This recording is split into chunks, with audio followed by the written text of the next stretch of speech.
Samtang nagbiting di red light sa kadalanan sa Dakwen Salisay, nga misangpot sa aksidente na holy cam. Ang report ni Fimari Dumabok.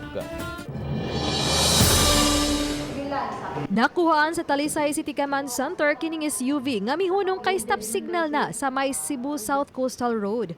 Apan kalit lang kining gidumbol sa dump truck. Nalagpot ang SUV ug natangtang ang bumper niini. Nahuli ka mo sabang delivery van nga kusog-kusog nga nagpadagan ug ni bangga sa naghunong nga multicab kay stop signal. Nisuway paunta og lihay ang van apan ni dumbol gid gihapon kini sa multicab.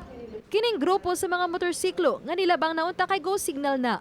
Apan nakita sa monitor sa CCTV nga usa kanila ang nadasmagan sa laing motorsiklo nga nagbiting the red light kinsa padong sa laing direksyon. Hinon wala ray grabing mga naangol ang naangkon. Nahuli ka mo sabang hapit gyud nga maligsi nga traffic enforcer sa City Toda nga nagman sa mga sakyanan nining inner lane nga makagawas kaya naay nagsunod nga ambulansya. Ang mga sakyanan ang nagsubay ra paunta sa usa ka direksyon. Apan kining pick up ang kalit nga niliwag, hinungdan nga driyot gyud maligsan ang traffic enforcer. Samtang kining taxi nahuli ka musab sa dihang na shot sa lungag ang ligid niini diha sa may Rabaya Street.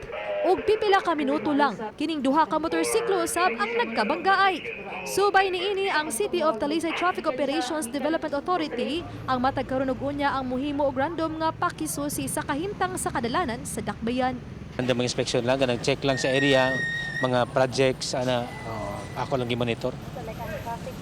Ang traffic sa... Samtang gipasusi na sa City Toda sa DPWH ang taytayan sa Kampo 4, Dakbayan sa Talisay. Humanduha na kasakyanan ng hapit mahog sa taytayan tungod sa gingong kadangog niini kun uwanon ang panahon.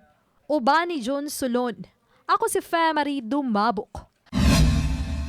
Balitang Bisdak.